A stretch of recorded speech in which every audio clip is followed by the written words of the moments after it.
Hello and welcome. If you're tuning in after a long, exhausting day, make yourself comfortable. Dim the lights, pull up the blankets, get settled in, and let your mind drift back into the past. Before we get started, please take a quick moment to like this video, subscribe to the channel, and drop a comment below letting me know where you are listening from and what time it is in your part of the world. Now, take a deep breath, close your eyes, and let us travel back to the autumn of the year 1315. You open your eyes into pitch darkness, though your senses inform you immediately that you are not alone. A dry, rasping cough echoes from the corner of the small room, followed by the heavy rhythmic breathing of your livestock, huddled just a few feet away. The air inside your small timber and mud-daub thatched hovel is thick with a nauseating combination of wet animal fur, stale wood smoke, and the damp, sour rot of sodden earth. It is roughly 4 o'clock in the morning in the late autumn of 1315, somewhere in the rolling mud-soaked countryside of central England. You do not own a clock, nor do you need one. The rooster outside has not even bothered to crow yet today, mostly because the village ate him 2 weeks ago when the last of the autumn rye harvest completely rotted in the flooded fields. The cold is the first thing that hits you, sharp and unforgiving. It bites through the threadbare woolen tunic you wore to bed, settled deep into your bones like a chronic ache.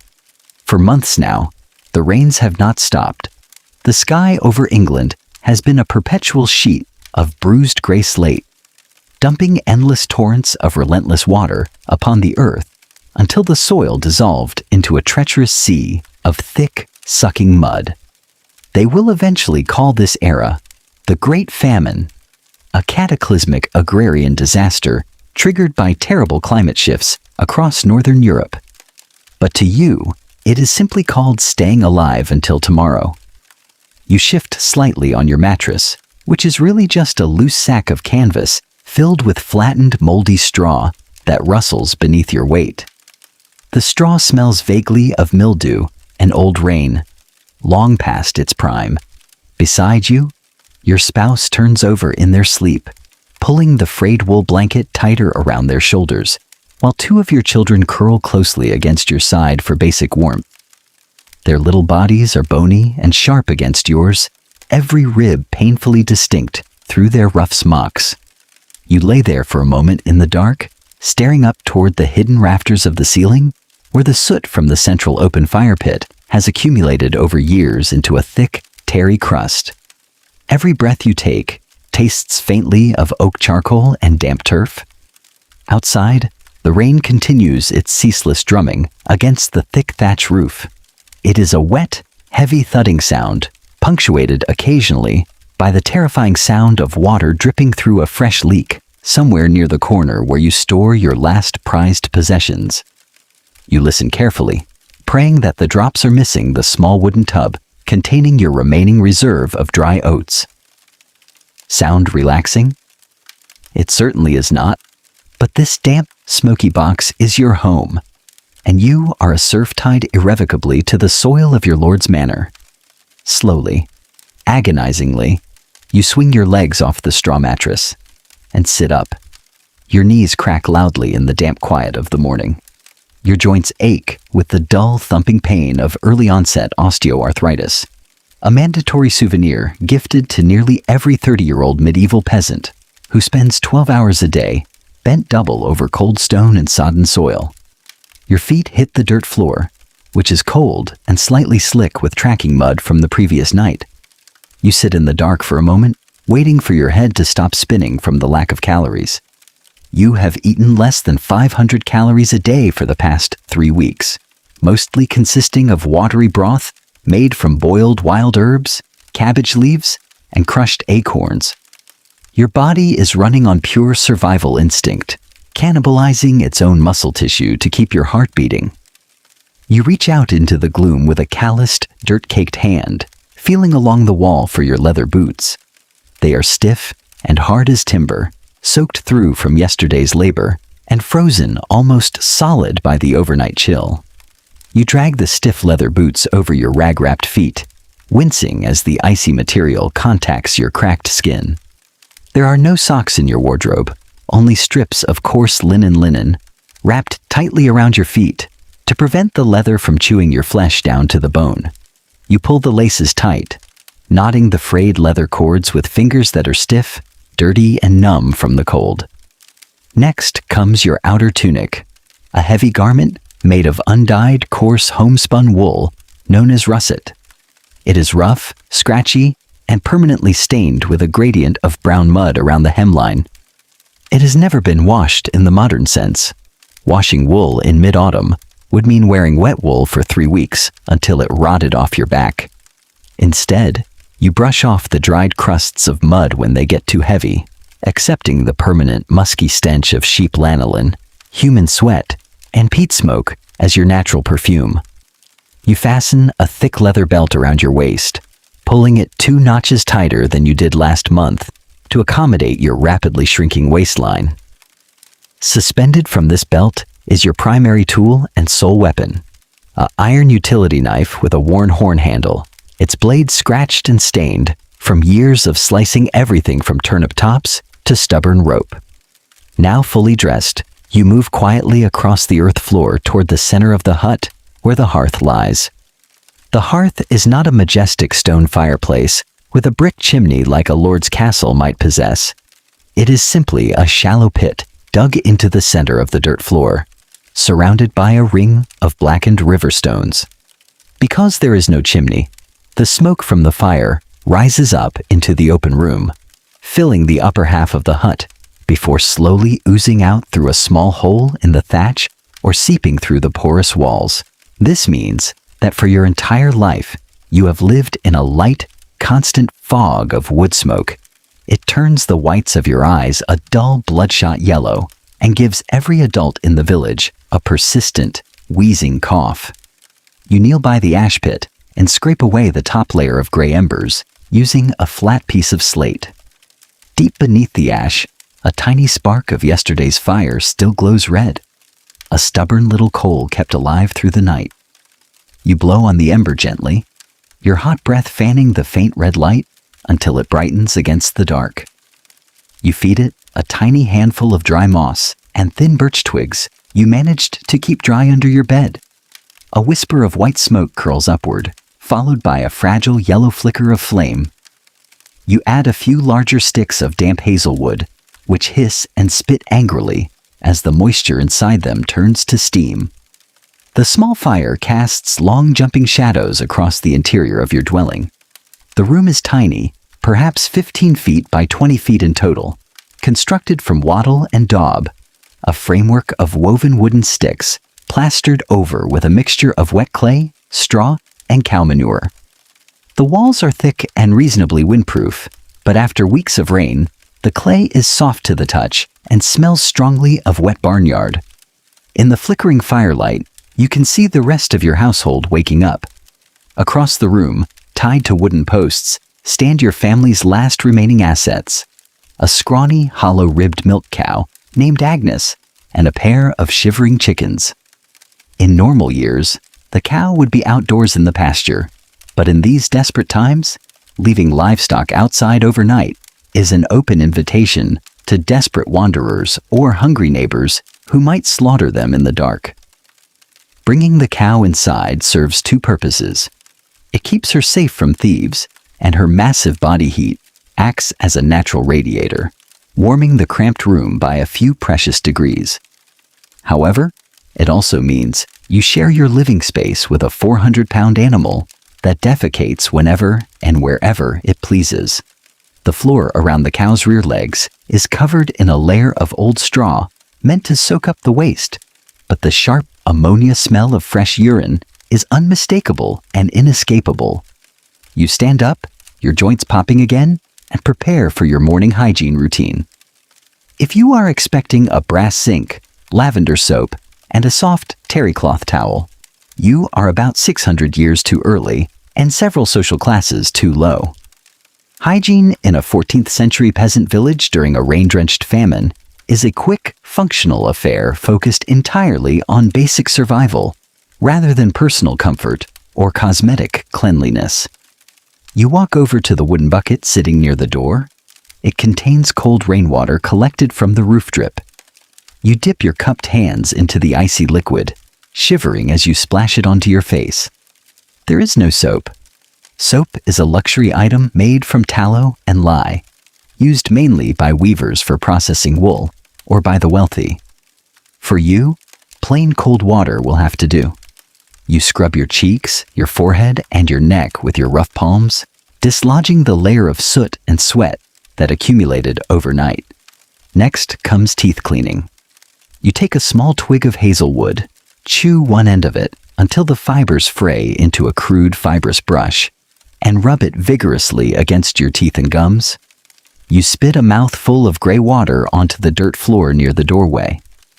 To polish your teeth and sweeten your breath, a somewhat hopeless endeavor given your diet, you might scoop up a tiny pinch of cold wood ash from the edge of the hearth and scrub it over your enamel.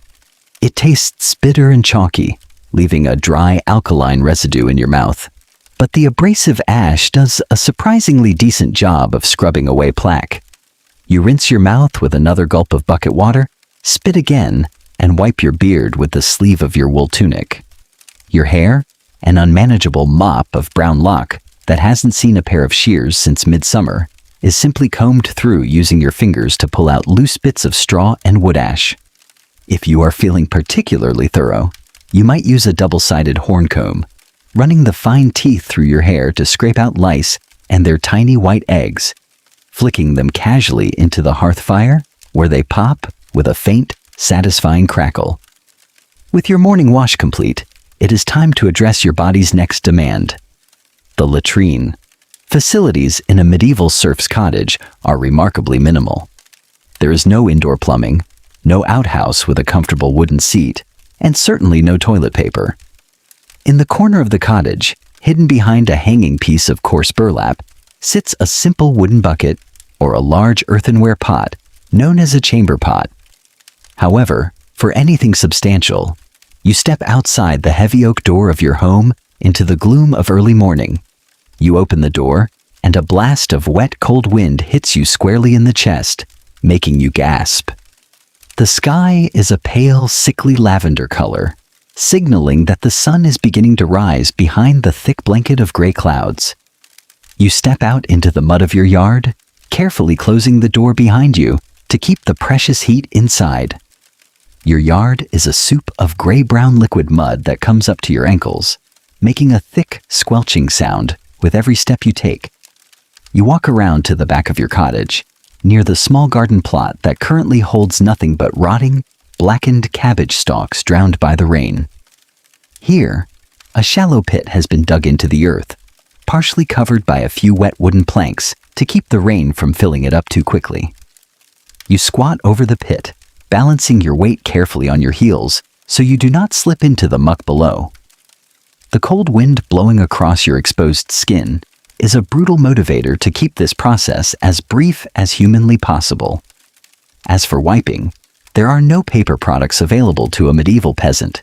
Instead, you reach into a small wooden box sitting under the shelter of the roof eave, where you keep a supply of natural cleaning materials. In summer, you would use soft green leaves like dock or mullein. In the dead of late autumn, however, you must settle for a handful of dried moss, loose straw, or smooth, rounded river stones stored in the dry. You grab a handful of damp moss, do what needs to be done, and drop it into the pit below. It is uncomfortable, abrasive, and freezing cold, but it is the standard reality for millions of people across Europe. When you are finished, you pull up your heavy wool trousers, tie the cord tightly around your waist, and head back toward the warmth of the cottage, wiping your hands on a wet cloth hanging near the water barrel. Back inside, the family is awake and moving around the hearth. It is time for breakfast, though calling it a meal is a generous stretch of the language. In years of plenty, a peasant breakfast would be a hearty, comforting feast. Thick slices of dark rye bread, a hunk of sharp salted cheese, a bowl of hot porridge sprinkled with dried berries, and a tankard of small beer to wash it down. But 1315 is not a year of plenty. The incessant rain throughout the spring and summer ruined the grain crops across the entire kingdom. The wheat smutted, the barley rotted in the husks, and the rye turned black with toxic ergot fungus. The small amount of grain that was salvaged is either locked in your lord's elevated rat-guarded granary or sold at exorbitant prices in the distant market towns. You walk over to the wooden chest in the corner, the only piece of furniture with a lock on it. You unlock it with a heavy iron key suspended around your neck. Inside sits your family's remaining food supply. It is dangerously low. You reach in and pull out a small dark loaf of bread. This is not the soft white wheat bread enjoyed by the nobility or the clergy. This is peasant bread, often called horse bread or pumpernickel, but in famine times it is something far worse. To stretch the precious little rye flour you had left from last winter, you had to mix it with ground peas, dried beans, crushed acorns, and even pulverized tree bark. The resulting loaf is heavy as a brick, dark charcoal gray in color, and hard enough to chip a tooth if you bite into it carelessly. You take your iron utility knife from your belt and slice the hard loaf into thin, precise portions. You give the largest piece to yourself, not out of selfishness, but because as the primary field laborer, if your strength fails, the entire family starves. You give smaller slices to your spouse and children. The bread is far too hard to chew directly, so you prepare the staple dish of medieval peasant life, pottage. You take an iron cauldron suspended over the hearth fire on a soot-blackened hook and fill it with water from the rain barrel. You drop the hard slices of acorn-and-pea bread into the water, allowing the heat to soften the dense starch into a thick, gray gruel. To add flavor, and whatever tiny bits of nutrition you can scavenge, your spouse tosses in a handful of dried nettles picked from the forest edge, a few wrinkled crab apples stored since September, and a small pinch of coarse gray salt scraped from the bottom of an earthenware salt cellar. You stand around the hearth fire holding a crude wooden bowl filled with the steaming thick pottage. There are no chairs or dining tables in your hovel. Comfortable furniture is an impossible luxury. You sit on an overturned wooden bucket, or simply kneel on the earth floor near the fire. You hold a wooden spoon in your right hand, blowing gently on the surface of the broth to cool it down. The smell is earthy, bitter, and faintly sour. You take your first bite. The texture is gritty and slimy all at once. The ground acorns leave a distinct, astringent bitterness on the back of your tongue, while the bits of boiled straw and husk catch in your throat. Yet, it is hot, and it fills the hollow, aching void in your stomach with a warm, heavy weight. You eat slowly, savoring every drop, scraping the inside of your wooden bowl with your spoon until not a single speck of brown sludge remains.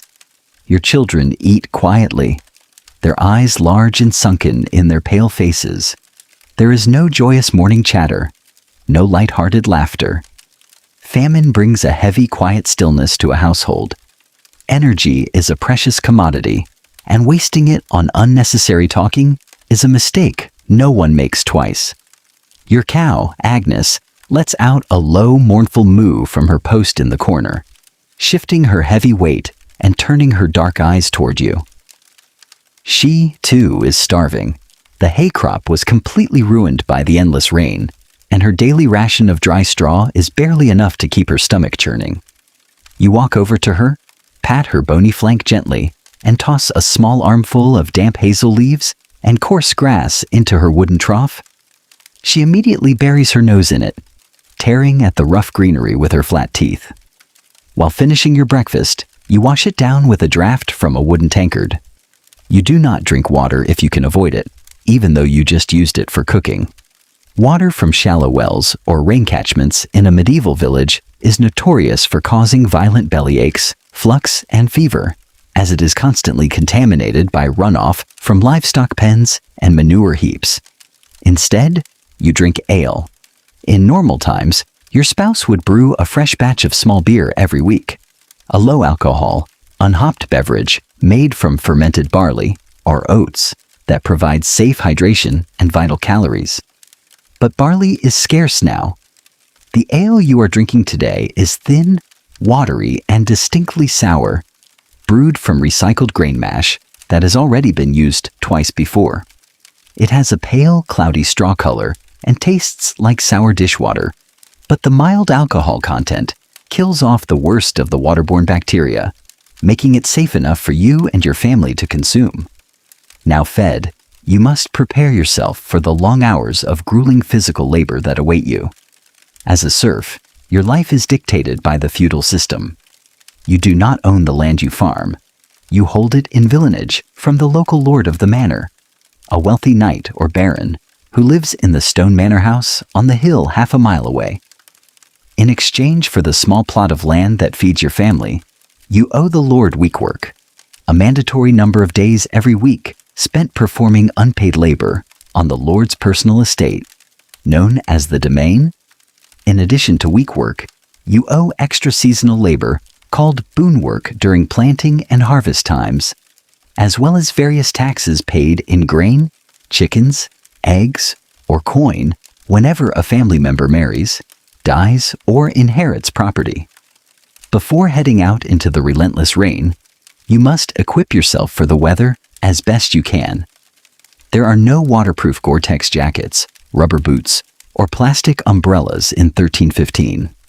Your rain gear consists entirely of treated natural fibers. You reach for your outer cloak, a heavy semicircular piece of coarse wool that has been rubbed with animal fat and mutton tallow to make it water-resistant. The tallow gives the cloak a slick, greasy feel and a strong, gamey smell that intensifies whenever it gets wet. But it is the only thing standing between you and hypothermia. You drape the heavy cloak over your shoulders, fastening it at your neck with a simple ring brooch made of hammered iron. You pull the wide woolen hood up over your head, shadowing your face. Next, you wrap your legs. You pull on a pair of loose linen chausses, a precursor to stockings, that cover your legs from thigh to ankle, tying them to your belt with linen cords. Over these, you wrap long strips of thick wool bandaging, known as winningas, around your shins and ankles, binding them tightly from shoe to knee. This extra layer provides insulation against the biting cold wind and keeps the thick, heavy mud from tearing your leather shoes off your feet as you walk through the fields. Finally, you pull on a pair of heavy leather mittens lined with rough wool. They are stiff from previous soakings, but they will protect your hands from the sharp thorns, icy water, and abrasive stone you will be handling all day. You grab your primary agricultural tool standing in the corner near the door, a heavy iron-shod wooden spade.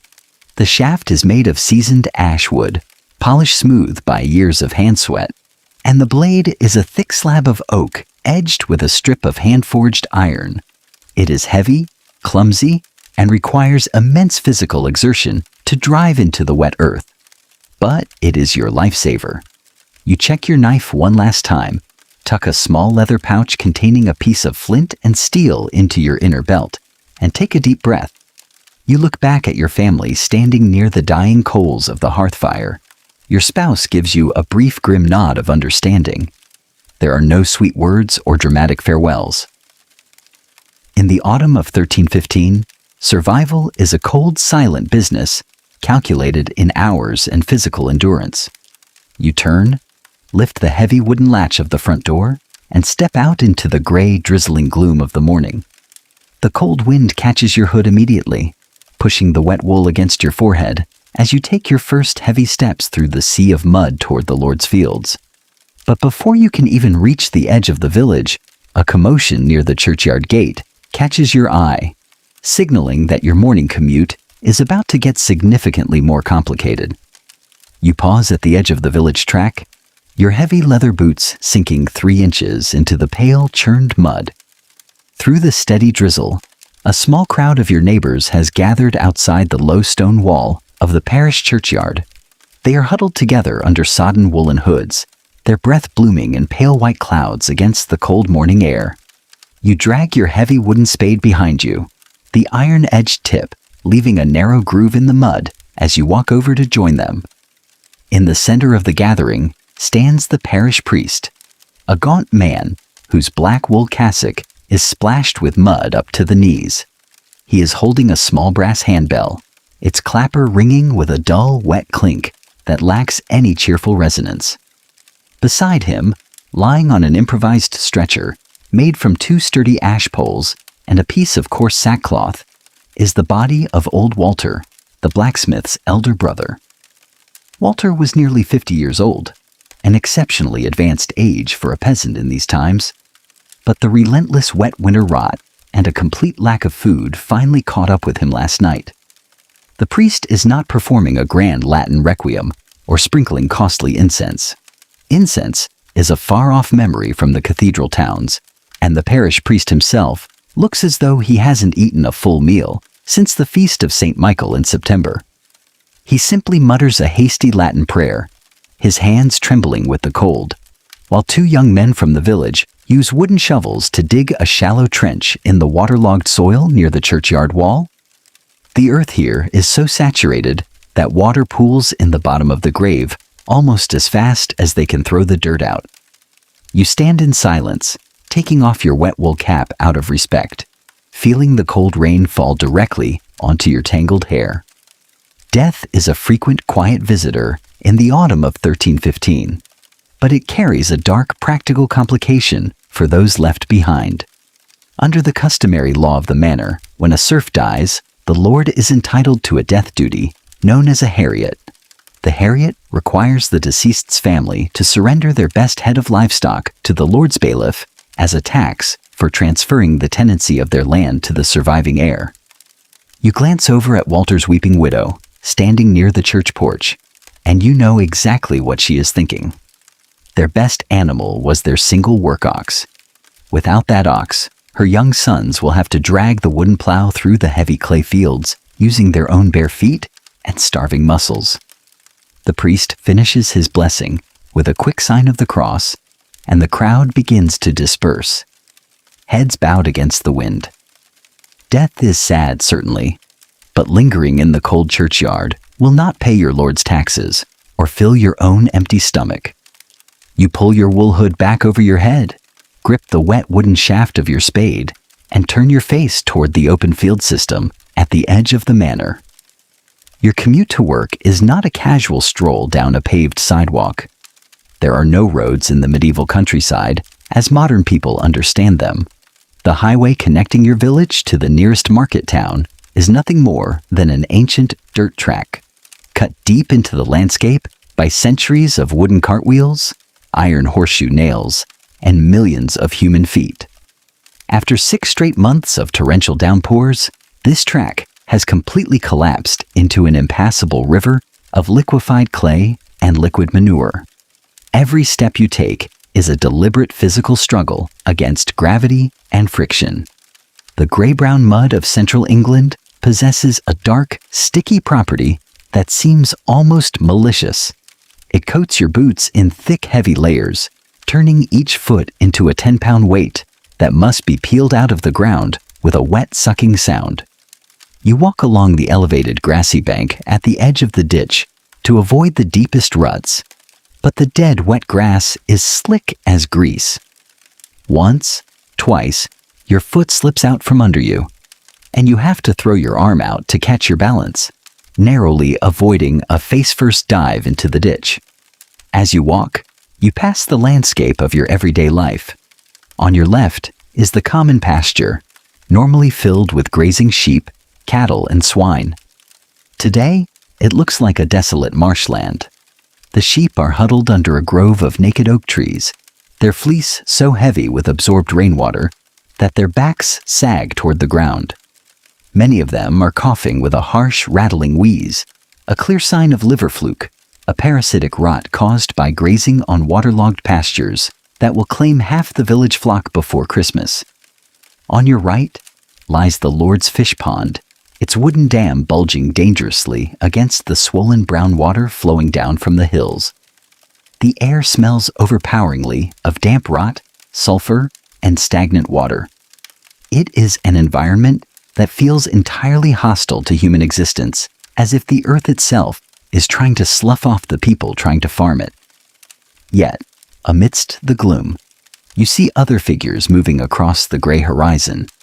Your fellow villagers, muffled in their dark woolen cloaks like silent ghosts, are all trudging toward the same destination, the Lord's domain fields. There is no joy in their movement, no friendly calling out of good morning greetings across the hedge. Hunger and exhaustion have trimmed away all unnecessary social pleasantries. Everyone is conserving their breath, saving their remaining energy for the backbreaking labor that awaits them under the watch of the manor bailiff. After 20 minutes of trudging through the mire, you arrive at the edge of the Lord's personal fields. Standing near a stone boundary marker, mounted on a small muddy pony, is the bailiff. He is an overseer appointed by the Lord to ensure that all the serfs perform their mandatory week work correctly and efficiently. He wears a heavy woolen mantle lined with rabbit fur, a clear sign of his elevated status, and carries a long hazel switch in his leather-gloved hand. His job is to be thoroughly disliked, and he performs it with exceptional dedication. As you approach, the bailiff checks your name off against a piece of yellowed parchment, held under a grease-stained leather flap to keep it dry. He doesn't speak to you directly. He simply looks at you with cold, indifferent eyes and gestures with his hazel stick toward the lower section of the field near the riverbank. Your assignment for today is ditching and drainage work, the absolute worst labor available on the estate, especially in November. Because the endless rain threatens to wash away the winter wheat seed that was sown weeks ago, the Lord has ordered deep drainage ditches to be cut along the entire perimeter of the lower fields. You march down to the edge of the lower field, where 3 other men from your village are already standing in a ditch that is 3 feet deep and half filled with icy, muddy water. You slide down the sloped dirt bank into the trench. The icy water immediately sloshes over the tops of your leather boots, soaking through your wool leg wrappings and sending a sharp, shocking wave of cold right up to your knees. You gasp, your body tensing violently as the bitter cold sinks into your skin. But there is no time to acclimate.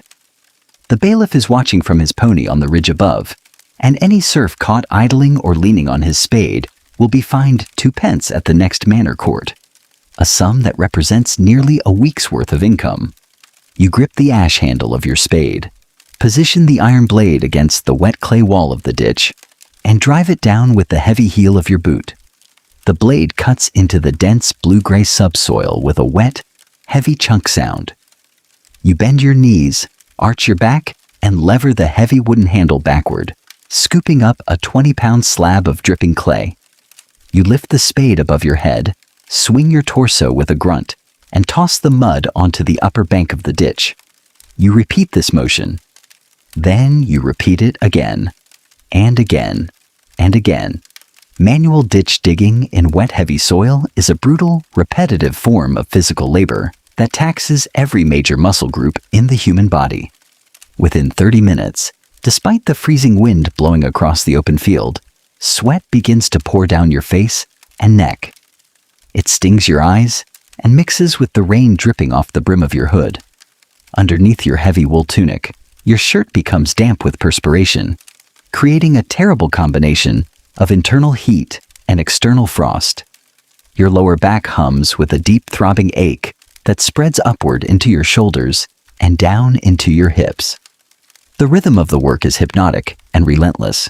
Drive the blade, step down with your boot, bend, lift, swing, toss. Drive the blade, step down with your boot, bend, lift, swing, toss. Every slice of earth you remove reveals small, slimy earthworms and pale grubs twisting in the wet dark, momentarily exposed before being buried under the next shovel of mud. Occasionally, your iron spade strikes a hidden flintstone buried deep in the clay with a violent, jarring spark and a sharp crack that vibrates up the wooden shaft directly into the bones of your wrists. Your hands, already stiff and calloused, begin to blister inside your wet leather mittens as the wet wood rubs against your skin. By mid-morning, the physical strain begins to take its toll on your undernourished body. Because your blood sugar is dangerously low from weeks of famine rations, your muscles do not recover between efforts. They simply accumulate fatigue, like iron accumulating rust. Your vision grows slightly fuzzy at the edges, and every time you lift a heavy spadeful of mud over your head, dark spots flutter across your field of view like tiny black flies. You lean your forehead against the cold wood of the spade shaft for just 5 seconds to stop the dizzy spinning in your head. Hey there, keep that iron moving unless you want to spend the night in the stocks for shirked labor. The harsh barking voice of the bailiff cuts through the sound of the falling rain. You look up to see his pony standing on the edge of the trench above you, steam rising from the animal's nostrils. The bailiff is staring down at you, shaking his hazel switch menacingly. You don't argue. You don't make eye contact. In the 14th century, a serf has no legal right to talk back to an officer of the manor. You simply bow your head, grip the wet spade again, and drive the iron blade deep into the mud. Sound relaxing? It's pure, unadulterated survival. Around noon, the bailiff blows a short, flat note on a small copper horn. It is the signal for the midday break. The work does not stop for long, just 30 minutes to rest the draft animals and allow the laborers to consume whatever meager rations they brought with them from home. You haul yourself out of the muddy ditch, your wet boots slipping twice on the sloped clay before you reach the top bank.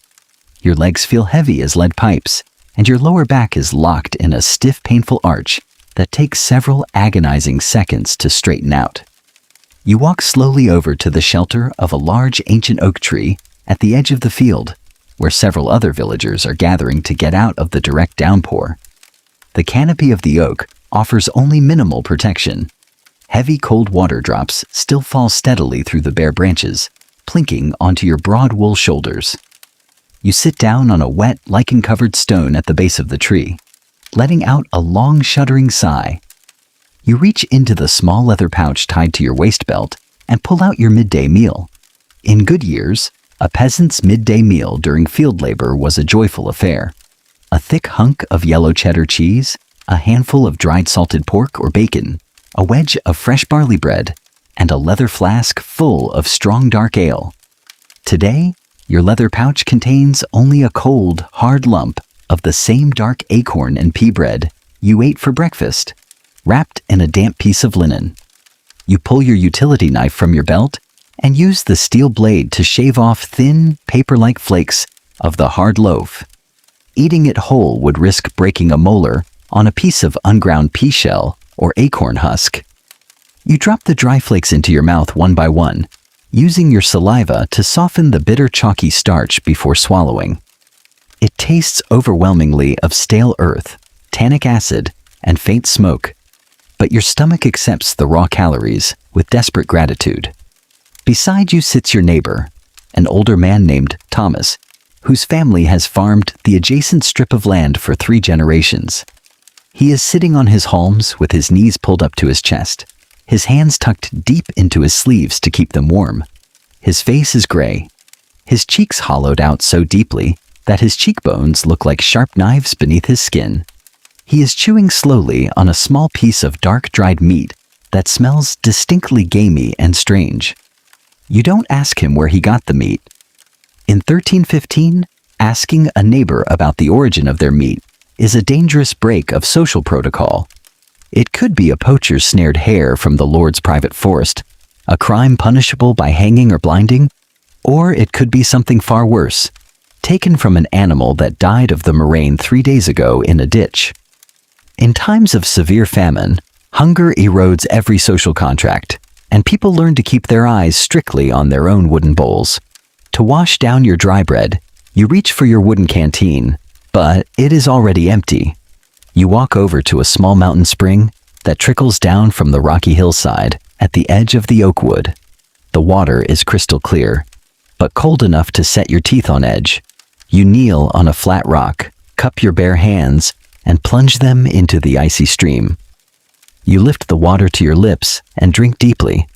The water is clean and sharp, shocking your internal organs with its absolute chill, but it fills your stomach, creating a temporary illusion of fullness alongside the swelling acorn starch. As you dry your chin on your wet sleeve, you notice a small group of people walking along the distant high road beyond the manor boundary. They are not local villagers. They are a wretched procession of wanderers, landless peasants, ruined cotters, and destitute families who have been driven from their own villages further north by total crop failure. They march in a slow, ragged line, carrying their few remaining possessions in small straw sacks balanced on their heads or pulled in rickety handcarts. Their clothes are rags tied together with twine, and their bare feet are wrapped in strips of dirty canvas. They are looking for work, for charity, for a handful of grain, anything to keep death at bay for another 24 hours. But they will find nothing here.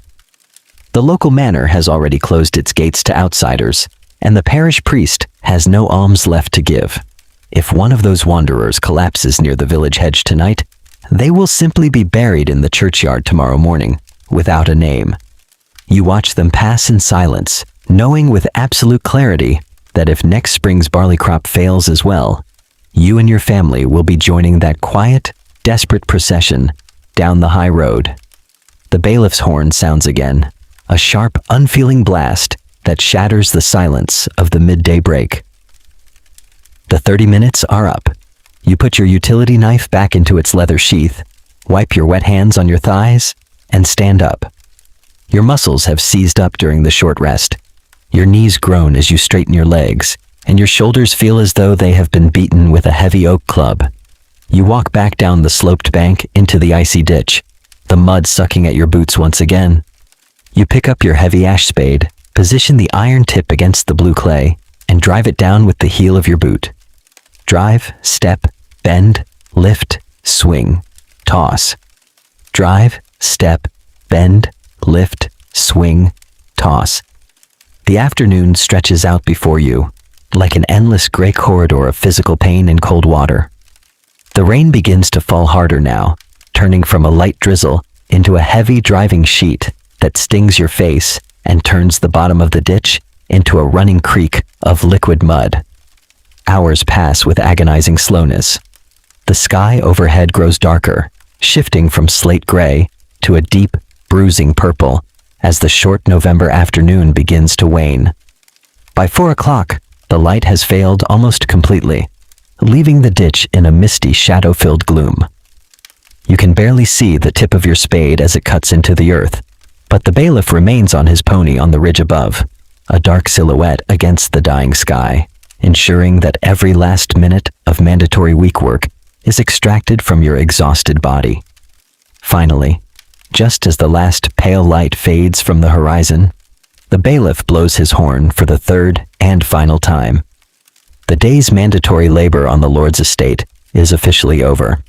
You drop your spade into the mud and lean against the dirt bank, your heart pounding heavily against your ribs, your lungs burning from the damp air. You have survived another 6 hours of relentless manual labor, but your day is far from finished. You still have to secure your own home, tend to your starving livestock, and find something to warm your frozen blood. But as you climb out of the ditch and reach for your tools, you hear a frantic shout echoing from the direction of your village, where a plume of thick smoke is rising into the evening sky. The word fires through the gathering of weary field hands like a sudden bolt of lightning. Fire in a medieval village is not a minor inconvenience. It is an absolute existential death sentence. With every cottage constructed from dry timber, woven wattle, and thick flammable straw thatch, a single runaway spark from a hearth can incinerate an entire street in 20 minutes. You forget the burning agony in your lower back, grip your wooden spade like a weapon, and begin to run through the sucking mud toward the rising plume of gray smoke. Your heavy, mud-caked boots make every stride feel like dragging lead weights through molten glue. Beside you, Thomas and 3 other men from the field are sprinting, their heavy wool cloaks flapping behind them like dark wings, their wet breath coming in jagged, desperate gasps. The rain, which had been falling steadily all afternoon, suddenly feels like a cruel mockery, far too light to extinguish a roaring blaze, but heavy enough to make every step a slippery hazard. You round the bend near the parish tithe barn, your heart hammering against your ribs, terrified that you will see your own thatched roof swallowed in bright red flames. As you break through the tree line into the main village track, relief and horror collide in your chest. It is not your home, but the hovel of your neighbor, the village weaver. Thick, oily black smoke is billowing from the low thatch roof, venting violently into the damp evening air. Flames are already curling around the eaves, hissing loudly as they devour the wet straw and send showers of bright glowing embers dancing on the wind toward the neighboring cottages. A dozen villagers are already frantically engaged in an organized bucket brigade. Women, children, and elderly men are passing heavy wooden pails of murky water from the village pond up the line. You fall into the chain instantly without a word. Someone thrusts a heavy sloshing wooden bucket into your mud-stained hands. You pivot, swing your torso, and pass it to the young farmer on your right, who throws it onto the smoking walls. The air is suffocating, thick with the stench of burning wet straw, scorched timber, and the acrid chemical smell of burning lanolin from the wool stored inside the weaver's cottage. "Keep that water moving," screams the village reeve, standing atop a muddy stone wall, directing the effort. "Throw dirt on the thatch, smother it before the wind turns toward the granary." You leave the bucket line, dash over to the edge of the cottage wall with your heavy spade, and begin digging frantic shovelfuls of wet, heavy clay from the path, slinging them upward onto the roof edge to blanket the advancing flames. The heat from the fire is astonishing, a roaring wave that bakes the icy moisture right off your face and dries your wet wool tunic in seconds, leaving your skin feeling hot, tight, and scorched. For 20 chaotic, smoke-choked minutes, the entire village works in a frenzy of pure panic. Men scale crude wooden ladders, beating at the glowing thatch with wet leather aprons and wooden planks, while women dump buckets of pond mud directly onto the smoldering foundations. Finally, through sheer collective desperation, the fire is beaten back. The flames die down into a hiss of thick white steam and sour gray smoke. The weaver's roof is completely ruined, a charred, gaping hole of blackened timber studs and ash, but the surrounding cottages have been saved. The weaver sits on a muddy stone in the lane, his face blackened with soot, staring blankly at the ruined shell of his home. In a normal year, the village would come together to help him rebuild within a week. But in the autumn of 1315, with no timber to spare, no dry straw left for thatch, and every man, woman, and child running on the ragged edge of starvation, his future is impossibly dark. You lean against your spade, coughing violently to clear your lungs of the bitter tarry smoke. Your face is coated in a sticky mixture of ash and sweat, and your eyes are raw, bloodshot, and tearing continuously. Yet, there is no time to process the weaver's tragedy. The sky has turned to pitch black, the short November twilight completely erased by the gathering night. The temperature is dropping rapidly now that the sun has set, and the wet clothes hanging against your skin are beginning to turn icy and stiff once again. You retrieve your tool, nod grimly to your neighbors, and turn your steps back toward your own cottage. The walk down the dark lane is perilous.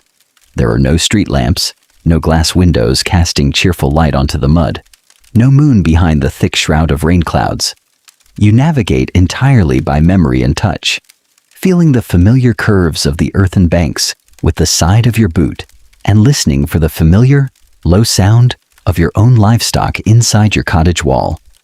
You reach your heavy oak door, lift the wooden latch, and slip inside, quickly shutting out the howling night wind. The interior of your hovel is pitch black, except for the dull red glow of the dying hearth coals. The room smells heavenly to your starved senses. It is warm, damp, and smells of your familiar family. The sweet, earthy scent of cow manure and the faint trace of boiled roots. You set your heavy wooden spade against the wall by the door, pull off your soaking leather mittens, and drop them onto the dirt floor. Your spouse is sitting near the hearth, carefully feeding a few thin strips of dry hazelwood into the embers to bring up a small flame. Your two children are huddled close together under a frayed wool blanket on the straw mattress, watching you with wide, quiet eyes. They know better than to ask if you brought home any extra food from the Lord's fields. There is never extra food. You sit down heavily on an overturned wooden tub near the hearth, letting out a long, weary groan as your spine decompression sends a sharp ache through your hips. Your feet are completely numb, wet blocks of ice inside your stiff leather boots. You reach down, unlace the frayed leather cords with trembling ash-stained fingers, and peel off the mud-crusted boots. Unwrapping the long wet linen winningas from your shins is an agonizingly slow process. The wet cloth has bound tightly against your skin, sticking to the fine hairs on your legs. When you finally expose your bare feet to the heat of the fire, they are pale, wrinkled, and blue around the toes. A classic sign of early trench foot, brought on by 12 hours in wet clay. You rub your feet vigorously with a dry scrap of coarse wool, trying to restore circulation. The feeling returns slowly, accompanied by an intense burning itch that makes you grit your teeth. While you attend to your aching body, your spouse prepares the evening meal.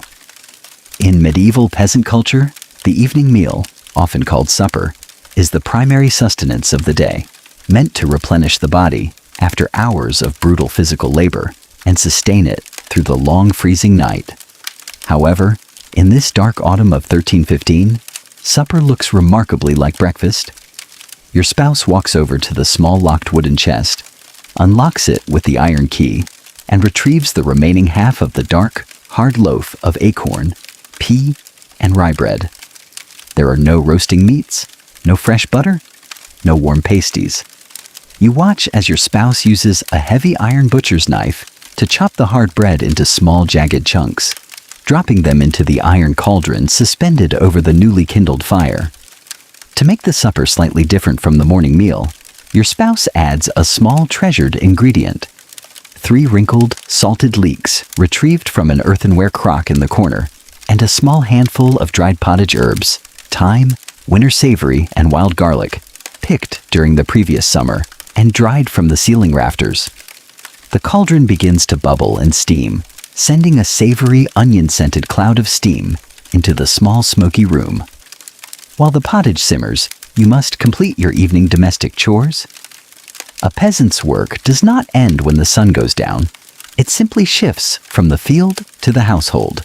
You stand up on your swollen bare feet and walk over to the corner where Agnes, your scrawny milk cow, is standing. She shifts her weight nervously, letting out a soft, low grunt as you approach. You kneel beside her on a layer of fresh straw, placing your head against her warm, rib-streaked flank. You take a wooden bucket, place it beneath her udder, and begin to milk her. Her skin is warm against your cold cheek, and the familiar, rhythmic sound of white milk striking the bottom of the wooden pail, squirt, plink, squirt, plink, is one of the most comforting sounds in your hard world. But the yield is pitiful. Months of poor feed and rain exposure have severely reduced her milk production. You manage to draw out less than a pint of thin, watery milk before her udder runs completely dry. This tiny drop of milk is liquid gold. It will not be drunk casually tonight. It will be carefully strained through a piece of clean linen, mixed with a little salt, and kept cool near the floor to be fed to the children tomorrow morning, or turned into a tiny hard button of skim milk cheese. Every single drop of protein is calculated to keep your children from slipping into the deep, wasting lethargy that precedes starvation death. You pour the fresh milk into a small clay jar, cover it with a slate disc, and hand your spouse an armful of dry rushes you brought in from the corner. It is time to make tallow dips, the primary source of evening light for a medieval peasant household. True beeswax candles are far too expensive, reserved exclusively for the high altars of churches and the tables of wealthy nobles. For you, light comes from animal fat. You take a small iron melting pot, place it directly onto the red embers of the hearth fire, and drop in a small chunk of saved mutton tallow, rendered fat saved from a sick sheep that was slaughtered 2 months ago. The fat melts rapidly, filling the small room with a thick, heavy, greasy smell that coats the back of your throat. You take long dried pithy rushes gathered from the marshland, dip them into the liquid fat, pull them out, and let them cool on a wooden board. The fat hardens almost instantly into a pale, greasy coating around the green rush. When lit, A single tallow rushlight produces a small, smoky, flickering orange flame that burns for perhaps 15 or 20 minutes before sputtering out. It doesn't illuminate the room in any modern sense. It simply casts a tiny, fragile circle of light that allows you to see your own hands and avoid stepping on the sleeping chickens.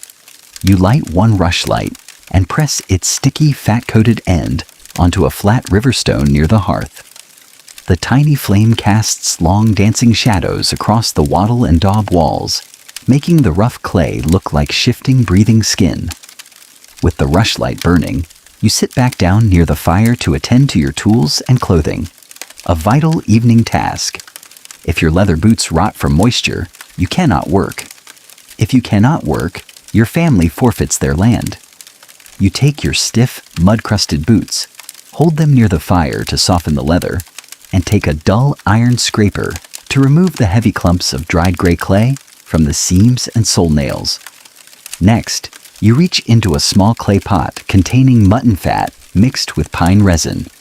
You scoop out a thick blob of the greasy paste with your fingers and rub it thoroughly into the leather uppers of your boots, working the grease deep into the seams to keep the leather soft and somewhat water-resistant for tomorrow's labor. The smell of hot leather, sheep fat, and wood smoke fills your nose as you work, a scent profile that defines every winter evening of your adult life. While you grease your boots, your spouse sits across from you, taking advantage of the faint rushlight to mend a tear in your woolen tunic using a bone needle and coarse linen thread. There is no conversation, no radio, no books to read. Literacy is a rare gift possessed only by the clergy and the high administration of the kingdom. Your culture is entirely oral, resting on stories, songs, and prayers passed down through generations around hearth fires like this one. "Is the weaver coming to stay in the barn?" your spouse asks softly, her voice raspy from the smoke. "The reeve put him in the church porch for tonight." You reply, your voice equally rough. "Tomorrow they will try to patch his walls with hurdles and wet clay." But he lost his loom. His yarn is all gone.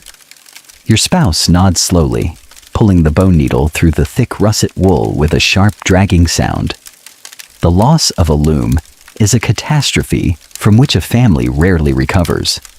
In 1315, without tools, you drop instantly into the underclass of landless beggars, reliant on the erratic charity of a society that has no food to spare. The silence settles back over the room, heavy and dark, broken only by the rhythmic popping of the damp hazel sticks in the fire and the steady, endless drumming of the rain on the thatch above. "The pottage is ready?" your spouse says quietly. You set your greased boots aside near the warm stones of the hearth wall and reach for your carved wooden bowl. Supper is served. Your spouse ladles out a thick, steaming portion of the dark, acorn-heavy gruel into each bowl. The steam rises up into your face, carrying the sharp, pungent aroma of wild garlic and salted leeks. You pick up your wooden spoon and take your first bite.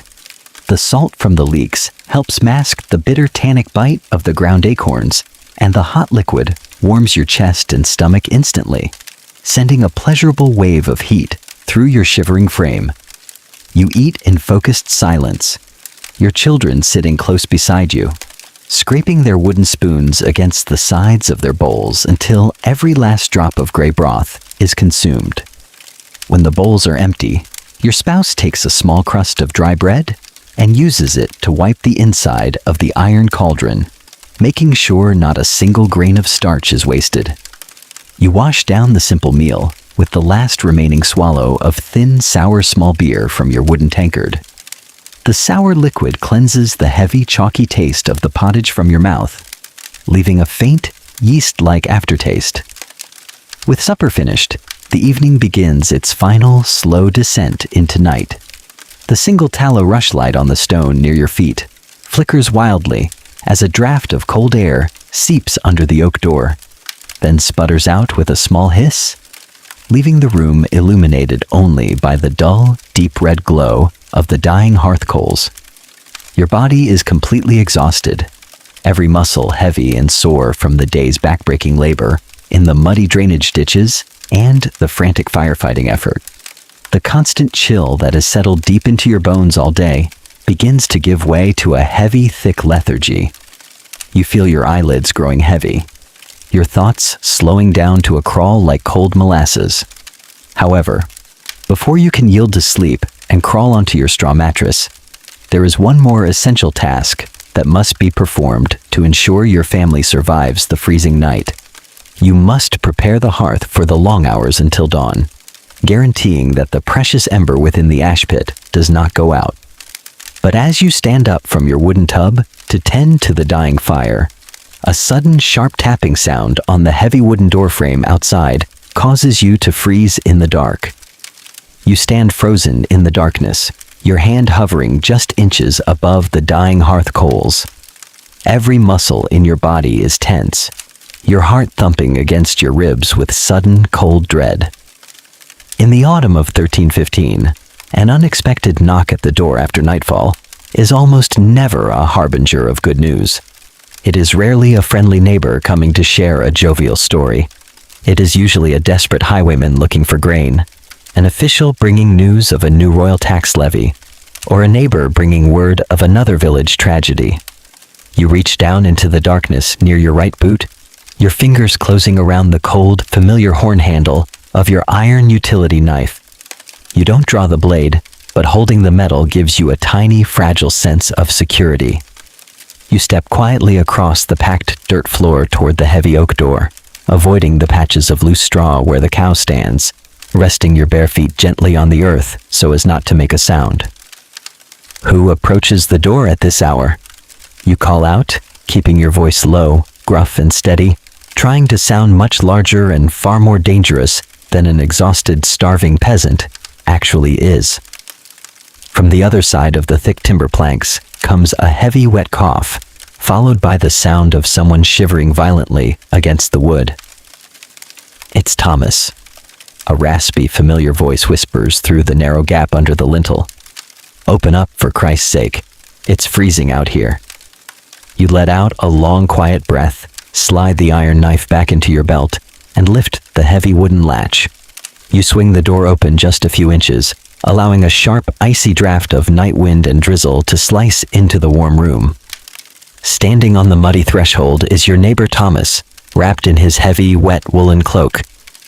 Beside him stands the parish priest, his dark cassock soaked through and heavy with mud around the hem. The priest is carrying a small covered wooden lantern, its tiny horn windows casting a faint, warm yellow glow across their pale, shivering faces. What's happened? You ask, stepping back to let them cross the threshold into the shelter of the doorway. Father John needs help, Thomas whispers, nodding toward the priest. The Reeves' mother. She's taken a severe turn for the worse. The chest rot has settled in her lungs after standing in the rain during the fire tonight. He needs 2 strong men to help carry a hurdle and firewood up to the Reeves' house. You look at the priest's face. In the faint yellow light of his horn lantern, his eyes are sunken, bloodshot, and rimmed with red. The Reeve is the most powerful peasant in the village. The man who assigns the daily work duties, reports to the Lord's bailiff, and decides which families get leniency when taxes are due. Helping the Reeve in his hour of need is not merely a Christian duty.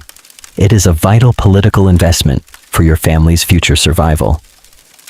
If the Reeve owes you a favor when the spring grain allocations are decided, it could mean the difference between life and death for your children.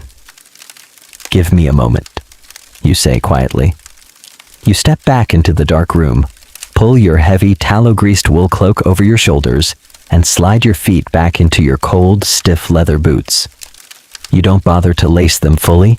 You simply pull the leather cords tight and knot them hastily. You glance toward the mattress where your spouse and children are sleeping under the heavy wool blanket. Your spouse shifts slightly, opening her eyes in the dark, but says nothing. In a small village, the unspoken rules of survival and community obligation are understood by everyone without the need for words. You grab your wide woolen hood, pull it over your head, step outside into the howling black night and latch the oak door behind you. The walk to the Reeves house at the upper end of the village lane is a surreal, miserable journey through pitch blackness. You walk in single file behind the priest, keeping your eyes locked onto the tiny square of yellow light emitted by his horn lantern as it bounces against the wet mud. The rain has turned colder now, mixing with fine bits of sleet that sting your exposed cheeks like microscopic needles. The wind howls through the bare, black branches of the oak trees lining the lane, sounding like the low, mournful wailing of lost souls. The Reeves house is larger than most in the village. A sturdy two-room cottage, built with stone foundations and a double layer of thick wheat straw thatch. As you enter through the low doorway, the interior feels noticeably warmer and less smoky than your own hovel, owing to a larger hearthstone and a small louver in the roof that allows smoke to escape more efficiently. In the corner of the room, lying on a wooden bed frame, elevated off the dirt floor on short timber posts, an incredible luxury, is the Reeves' elderly mother. She is wrapped in several thick woolen blankets, her skin pale as lard, her chest heaving violently as she gasps for every breath. Every time she exhales, a wet, rattling, gurgling sound echoes from her lungs. The terrifying sound of fluid building up in the respiratory system, known to medieval people as the lung rot or the winter phlegm. The local apothecary or university-trained physician is miles away in the cathedral town, far beyond the financial reach of even a prosperous Reeve. Medical care in a 14th century peasant village relies entirely on the medieval theory of the four humors, the belief that human health is governed by a delicate balance of four bodily fluids: blood, phlegm, black bile, and yellow bile. Sickness is understood as a corruption or imbalance of these humors, caused by bad air, corrupt food, or divine punishment. Standing by the bed is the village wise woman, an elderly widow who manages local births, deaths, and herbal remedies. She is preparing a medieval medical treatment aimed at balancing the sick woman's humors and drawing out the excess cold phlegm that is drowning her from within. You and Thomas stand quietly near the door, setting down the armful of dry oak logs you brought from the Reeves woodpile to feed the central hearth. You watch with fascination and grim detachment as the wise woman works. In her hands, she holds a small iron knife and a pair of dried leathery objects retrieved from a small leather pouch at her belt. Dried leeches. First, she attempts the standard medieval remedy for acute illness, bloodletting. She uses a small clean linen cloth dipped in hot water to rub the skin over the old woman's inner forearm, bringing the red veins to the surface. She takes her small iron blade and makes a precise, shallow incision over the vein. A thin trickle of dark red blood wells up and spills into a small wooden bowl held beneath her arm. In medieval medical theory, removing a small amount of blood is believed to reduce the internal heat and pressure of an inflammation, allowing the body to clear out corrupt humors. However, because the old woman is frail and her pulse is weak, the wise woman does not take much blood, perhaps only 2 or 3 tablespoons, before pressing a pad of clean linen dusted with crushed cobwebs and yarrow leaves over the tiny wound to stop the bleeding. Yarrow is a well-known herbal styptic, and cobwebs provide a fine, fibrous network that helps the blood clot naturally. Next comes the application of leeches, a process known as hirudotherapy. The wise woman places 2 small dark leeches directly onto the old woman's upper chest, near her throat. The leeches, stimulated by the warmth of the skin, attach themselves with their tiny circular mouths and begin to slowly draw out blood, swelling in size as they feed. In the medieval mind, leeches are a targeted form of bloodletting, capable of drawing out bad blood and localized heat directly from the affected organ beneath the skin. While the leeches do their quiet work, the wise woman prepares an internal remedy, a hot herbal poultice and potion meant to break up the thick phlegm in the lungs. She takes a small bronze mortar and pestle and grinds a mixture of dried mustard seeds, crushed garlic, and dried coltsfoot leaves into a coarse powder. She mixes this powder with a spoonful of warm honey, a rare, precious medicine stored in a small clay jar, and a splash of warm ale. She carefully lifts the old woman's head, holding the wooden spoon to her pale lips, and coaxes her to swallow the pungent, spicy mixture. Garlic and mustard are classified in medieval herbal medicine as hot and dry substances, designed specifically to counteract the cold and wet nature of excess phlegm in the chest. While modern medicine understands garlic for its antimicrobial properties and mustard for its decongestant qualities, to the medieval mind, it is pure humoral warfare, fire and dryness fighting against cold and wet. Finally, to treat the external body, the wise woman prepares a mustard poultice. She spreads a thick paste of crushed mustard seeds, flour, and hot water over a rectangular piece of linen cloth and presses it directly onto the old woman's chest. The active compounds in the mustard seed will soon cause a mild chemical burn on the skin, turning it bright red and creating an intense, hot, stinging sensation. This counter-irritant effect is intended to draw the deep inflammation from the internal lungs up to the surface of the skin where it can be dissipated. The old woman groans as the hot mustard poultice contacts her skin, her eyes fluttering open for a brief moment before she drifts back into a restless, feverish stupor. The reeve stands near the foot of the bed, his broad face etched with deep lines of anxiety and grief.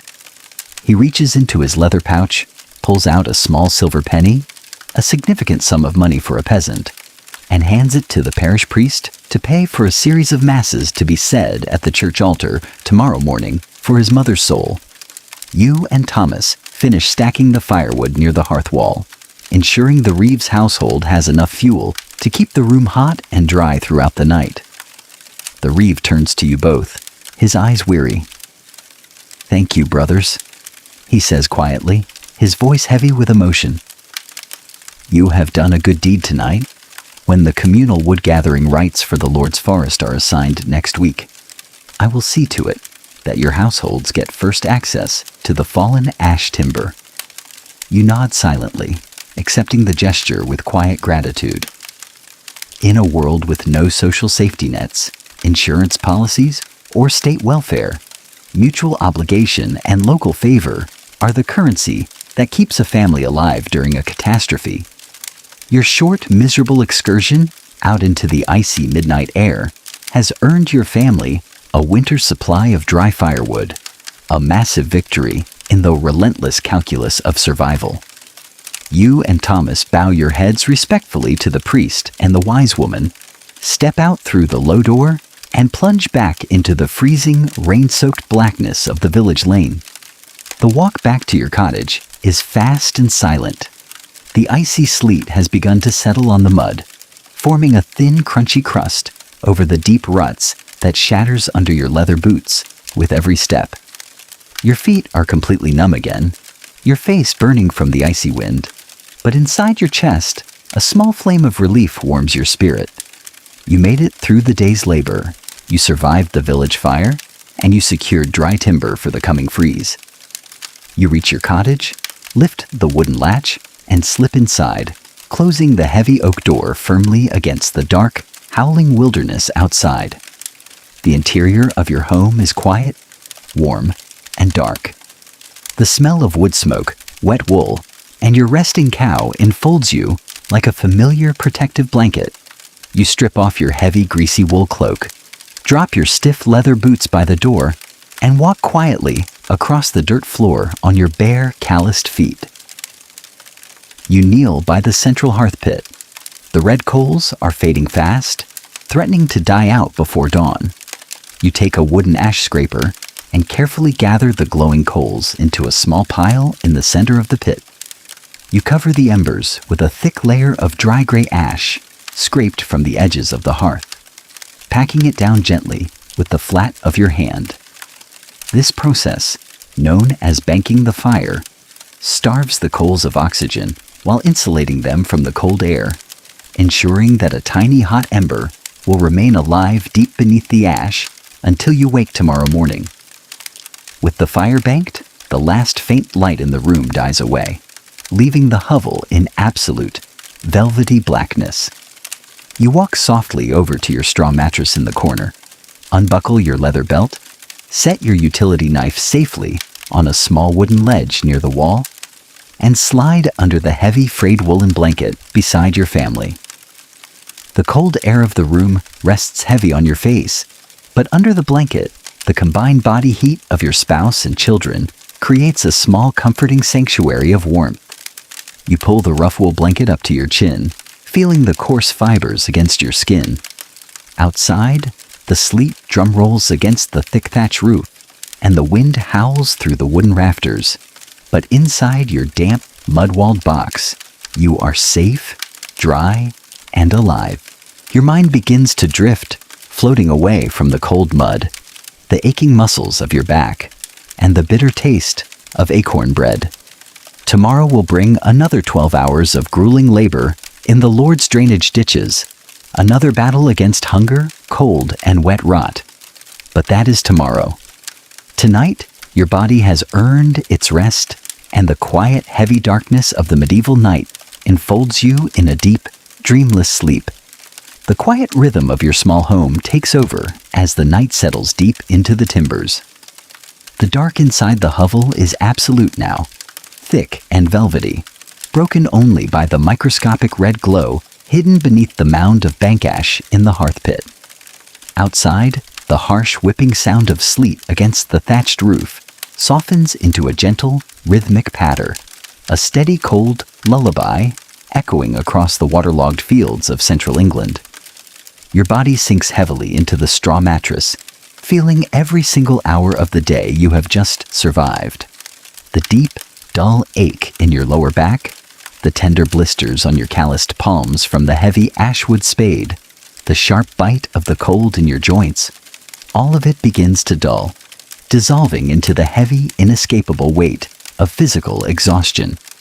You reach out in the dark, pulling the frayed edge of the coarse wool blanket higher around your shoulders, tucking it close to trap the fragile warmth generated by your small family.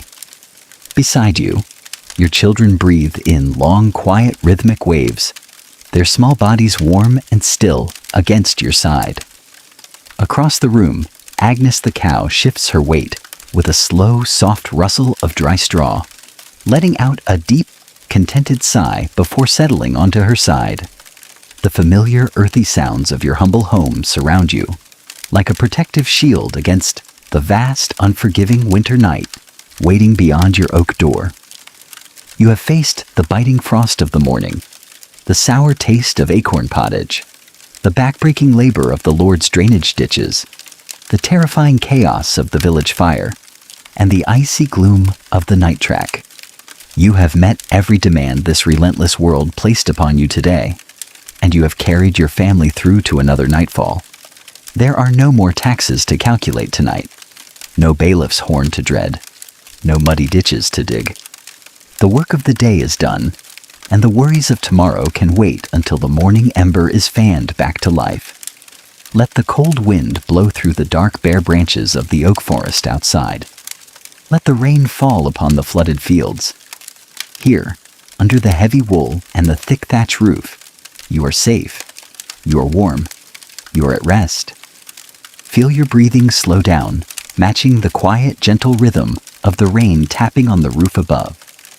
Allow your shoulders to drop, your hands to uncurl, and your mind to drift away into the peaceful, dreamless dark. Close your eyes, let go of the long day, and sleep. Good night.